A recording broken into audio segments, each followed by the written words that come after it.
I can take you through SpaceX because it's actually the thing that attracted me to the fund in the first place. I was doing my own fund, my own small fund while still at Google, made friends with these guys, made friends with Sean Parker. And he was like, hey, come check out what we're doing over here at Founders Fund. And that's the time when they were starting to consider investing in this ridiculous rocket company called SpaceX. And I got to tell you, like when we were looking at that, obviously those guys knew Elon extremely well, from the PayPal days, but none of the rockets had worked yet. Right. No. And it all blown up. But we said, wow, this is clearly differentiated. We love things where it's not like, huge amounts of competition. Yeah. It's like, right. N of one companies, man. Where's right? the other ride sharing app? Your food delivery service, dating app?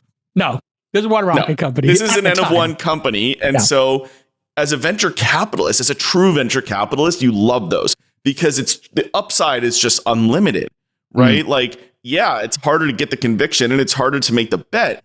But when it's right, the upside is gargantuan in those companies. Right. And so because if it's N of one, they're going to get there and they're going to sweep the table if the table can be swept. If there's a market there. And we saw it with Airbnb. We saw it with Uber.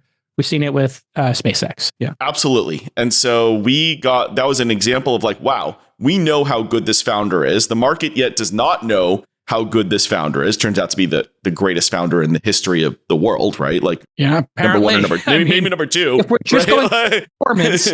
I mean, Jobs maybe, but like, I mean, you could put Bezos, Jobs, and Gates. Yeah. You could put a couple of these guys in there. Yeah. But it's rare that you have a founder who's done it multiple times, right? Like, and so maybe Jobs, there you get like Jobs and Elon. And so then we just were willing to be like, you know what? We are going to bet on this founder in an N of one company where the market is gargantuan when it works. We got the conviction. Lots of people who, I remember I'm not going to say the name of the LP, but we had one LP who passed on Founders Fund 2, which is now one of the greatest venture funds in history, and who passed on that, who right after we made the SpaceX investment, literally wrote us a letter being like, oh, knew we were so right to pass on you guys. That deal had hair all over it. Something like this, right? Gloating LP.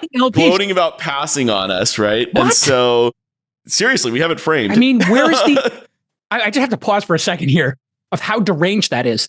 It's unbelievable. You're invited to participate in rarefied air. Like what we do is a very unique pursuit. And then you have this need to tell the people who are in the arena making crazy bets and putting their careers on the line, you're going to fail. Like, I mean, that's like saying to somebody going to the Olympics as they're walking on the field, like, you're going to break a leg. No, I don't mean break a leg. I mean, like, you're going to literally fall on your face.